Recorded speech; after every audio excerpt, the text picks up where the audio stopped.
They are shrouded in secrecy, guarding their knowledge jealously. They operate with unwavering determination, practicing ancient and enigmatic rites. These are the secret societies, dens of darkness, perpetual subjects of countless conspiracy theories, accused by many of pursuing a sinister ambition, global domination, and an unyielding grip on the world. Throughout history, mankind has perceived treacherous conspiracies lurking in every shadow.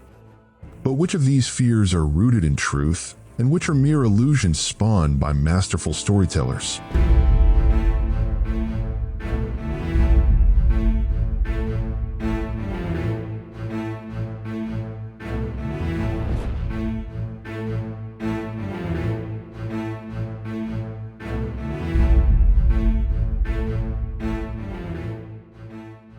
In the dim corridors of history, where truth veils itself in mystery, secret orders have emerged, pulling the strings of power and reshaping the balance of dominion far from the gaze of the common man. For centuries, these clandestine organizations have fueled curiosity and speculation. Are they merely elite gatherings, or unseen forces steering the destiny of nations? Are they the fabrications of conspiracy-driven minds, or do the annals of history whisper their undeniable truths? Let us delve into their depths. Perhaps we may decipher their hidden codes.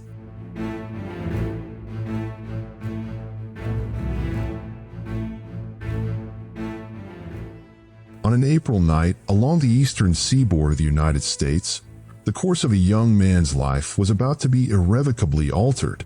He had been chosen to join one of the most elite secret societies, one that demanded his initiation into an ancient and enigmatic rite, an obscure ritual that had endured for 2 centuries. This is Skull and Bones, the legendary brotherhood headquartered at Yale University, the venerable institution nestled in New Haven, Connecticut. To unravel its mysteries, we must venture into its depths, yet even seasoned experts remain confounded by the secrets concealed within its walls. German historian Marion Fussell, who traveled to Yale in pursuit of the truth behind the whispers surrounding this enigmatic student society, remarks, "The most pressing question is how this brotherhood manages to uphold such absolute secrecy in an age of unrestricted information. While the world freely shares and disseminates knowledge, only the barest fragments of this organization's practices and rituals have ever surfaced. Even the identities of its members remain shrouded in mystery, a fact that fuels endless speculation." Despite persistent rumors of its sinister undertones and its purported quest for unchallenged dominion, every student secretly dreams of being chosen. For membership in Skull and Bones is nothing less than a golden ticket to an illustrious future. When a student is selected, he receives cryptic instructions, strange, almost otherworldly commands. Tomorrow at dusk, leave Harkness Tower and proceed south along High Street. Carry no metal, no sulfur, no glass. Hold the book in your left hand. Knock 3 times upon the sacred door. Remember what you have heard here, and remain silent.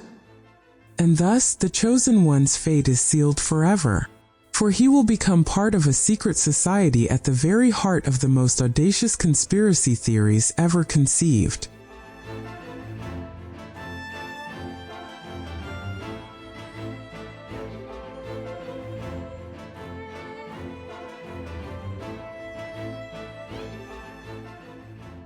On his quest to uncover the mysteries of this enigmatic society, Marion Fussell met Alexander Robbins, a Yale graduate who delved deep into the secrets of Skull and Bones, dedicating years of research to the Brotherhood, culminating in the publication of a book on the subject.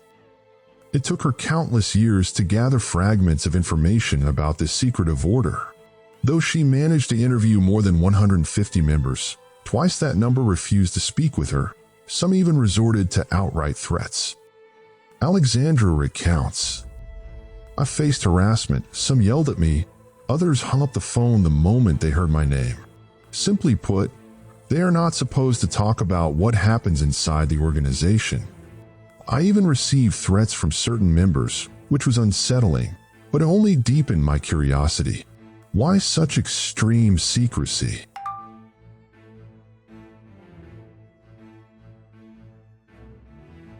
Notably, Skull and Bones is also known as the Brotherhood of Death, a society entirely sealed off from the outside world. And yet, despite its impenetrability, glimpses of its hidden workings occasionally surface. Yale University's library archives hold documents dating back nearly 180 years, offering rare insights into the society's shadowy origins.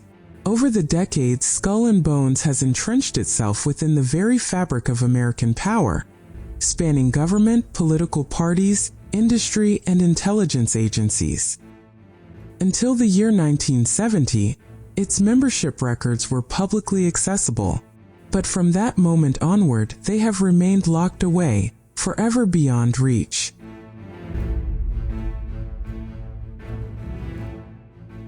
The origins of this brotherhood trace back to a wealthy student named William Russell, who, while studying in Germany in 1832, joined a student organization before establishing its American counterpart under the name Skull and Bones. He devised arcane rituals and shrouded the society in secrecy. Among its many enigmatic symbols is the number 322, which appears beneath its emblem. Though its precise significance remains unknown, some speculate that it alludes to one of the Brotherhood's intellectual inspirations, Demosthenes, the Athenian orator and statesman, renowned for his unparalleled eloquence and impassioned speeches that roused Athens against the encroaching power of King Philip II of Macedon and his son, Alexander the Great. Despite his tireless efforts to rally Athens and its allies against Macedonian expansion, Demosthenes ultimately failed. The Athenians suffered a crushing defeat at the Battle of Chaeronea, sealing the fate of Greek independence. Rather than fall into enemy hands, Demosthenes fled to the Temple of Poseidon, where he chose to end his life by poison. That was in the year 322 BC.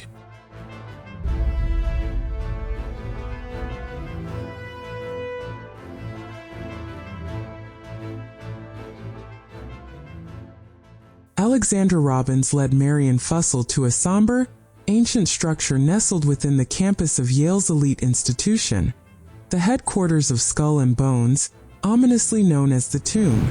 Inside, funeral-like meeting halls are adorned with skulls and skeletal remains, evoking a morbid obsession with death. The members revel in the illusion that they are both part of this world, and yet elevated beyond it.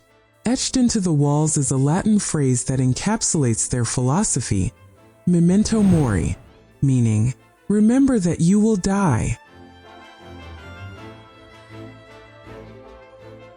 Though details about the society rarely surface, it is known that within the tomb, members adhere to a unique timekeeping system, offset by 5 minutes from conventional time.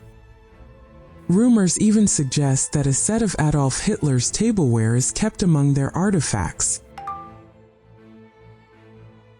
This air of secrecy has made Skull and Bones a perfect subject for Hollywood thrillers, most notably The Good Shepherd, a film that explores the society's rituals, particularly its infamous confessional ceremonies within the tomb.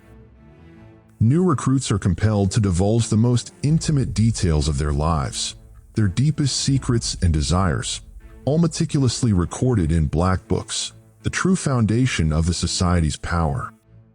The ever-present fear that these confessions might one day be exposed ensures lifelong loyalty, making departure from the Brotherhood nearly impossible. Psychologist Heiko Ernst observes, over time, the lines between religious secret societies and politically driven organizations have blurred.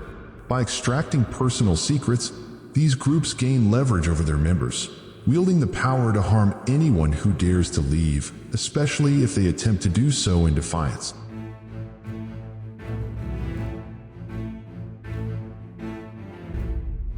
Thus, secret societies perpetually construct an alternative world, one that stands in opposition to what they perceive as an imperfect reality. They seek not only to connect with power, but to wield it themselves. Meanwhile, conspiracy theorists argue that Washington, D.C. is the true epicenter of global influence, a labyrinth of clandestine agendas. They claim the city is teeming with secret societies, where Skull and Bones is but one of many competing factions, some even intricately tied to the very foundations upon which the U.S. Capitol was built. Whispers persist that beneath the grand facades and historic avenues, a web of clandestine alliances operates in the shadows, each with its own agenda and influence. Some of these groups are said to trace their origins to the earliest days of the Republic, shaping policies and decisions through unseen hands. Others remain elusive, their true purpose obscured by layers of misdirection. Another clandestine organization, according to some theories, has infiltrated the U.S. administration with the ultimate goal of secretly exerting control over the world. Proponents of this idea point to the Great Seal of the United States, which bears the Latin phrase Novus Ordo Seclorum, meaning the new order of the ages. These very words also appear on the $1 bill. Since 1862, the design of U.S. currency has been overseen by the Bureau of Engraving and Printing, and while the security features have evolved, the appearance of the dollar itself has remained largely unchanged. Every day, the United States prints 35 million banknotes, 5 million of which are $1 bills. So, are these secret organizations powerful enough to inscribe their symbols onto the world's most influential currency? Could a hidden society truly control the design of money, as conspiracy theorists claim?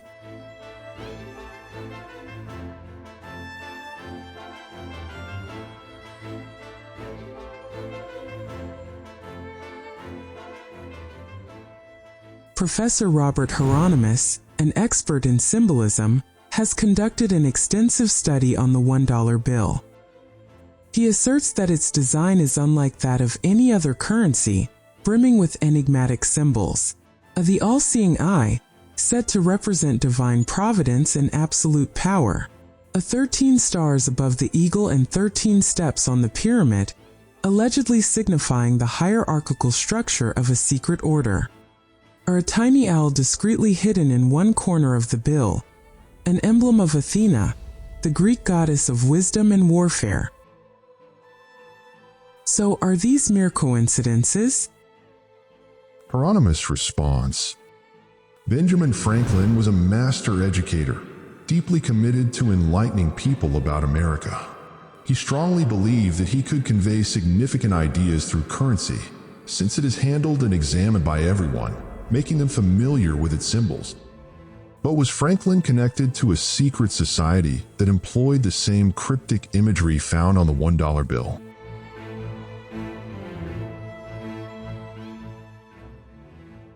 To unravel this mystery, whether it is a genuine conspiracy or merely the product of an overactive imagination, Marion Fussell embarked on a meticulous investigation.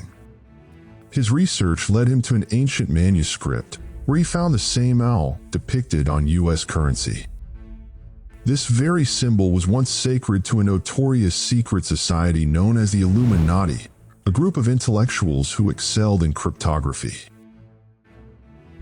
Their emblem, the name Illuminati, was inscribed in a Gothic-style ambigram, designed to be read the same way, whether upright or inverted. Over time, countless stories have been woven around the Illuminati, fueling the imaginations of masterful authors like Umberto Eco and Dan Brown, who brought their legends to life in literature. But who were the Illuminati, really? Or rather, who are they?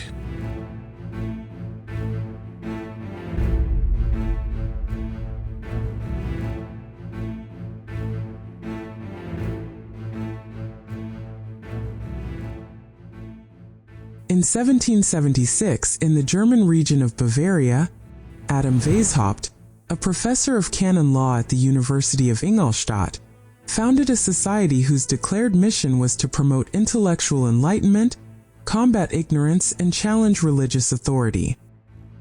Members of this society were bound by an oath of absolute secrecy, strictly forbidden from discussing the organization's rituals or hidden objectives. The society was structured into multiple hierarchical levels, not merely 3, like the Freemasons, but 13, and each new recruit had to ascend through all of them before being initiated into the deepest mysteries. Additionally, members were required to spy on one another and report any traitors, ensuring that rebellious elements were swiftly identified and purged. The organization was run like a clandestine revolutionary party, focusing its efforts on political intrigue and orchestrating chaos. According to historian Marion Fussell, the Illuminati have captivated the public imagination for centuries, appearing in literature, films, and various media. Even today, some believe that the Illuminati still operate in secrecy, controlling politics, the economy, and other spheres of influence. The origins of the Illuminati trace back to the quiet town of Ingolstadt.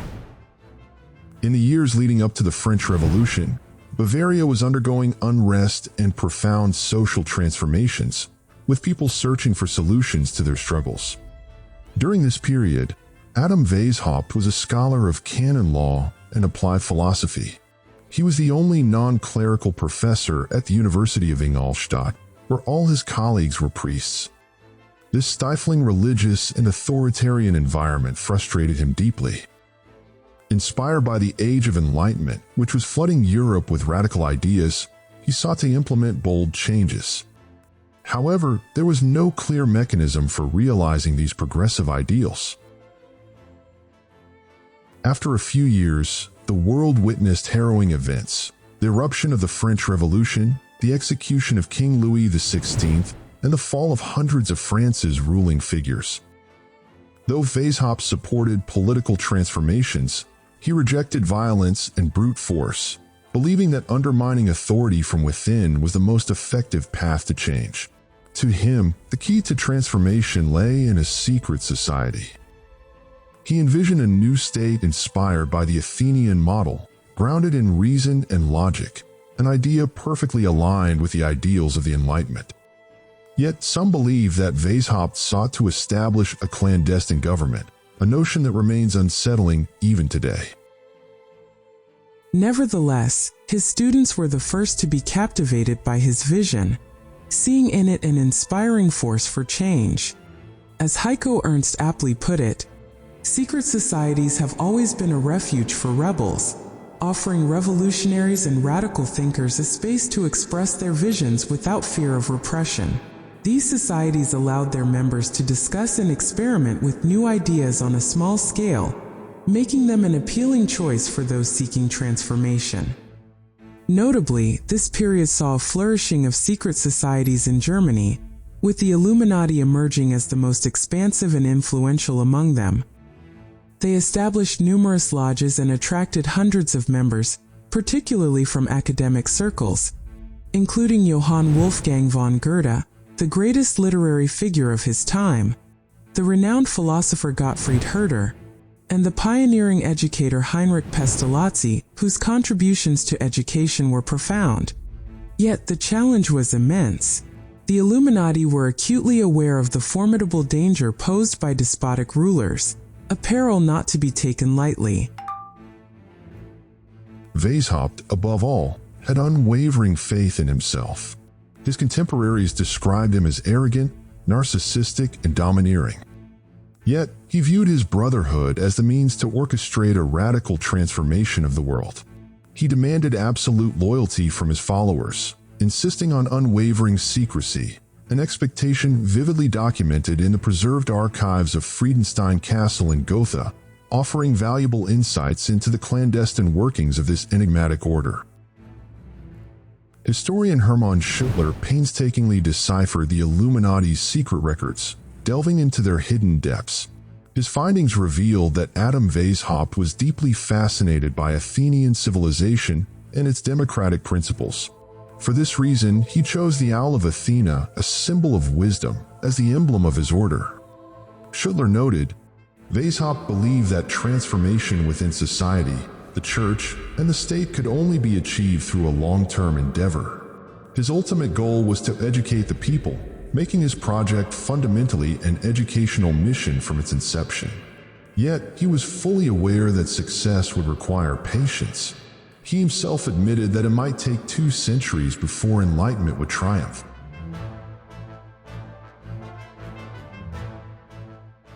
The Illuminati were acutely aware that they stood at the dawn of a new era, eager to play an integral role in this sweeping transformation. Weishaupt, driven by this vision, devised an audacious yet remarkably effective plan, one that resonated deeply with the spirit and aspirations of the age. As a result, the organization expanded rapidly, reaching a membership of 2,000, all drawn from the social elite.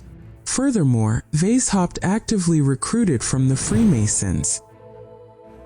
Despite the Freemasons' long-standing traditions, many of their members found their lodge gatherings dull and conventional, while the Illuminati offered an atmosphere far more electrifying. Nevertheless, the Illuminati lodges operated under an unforgiving strictness.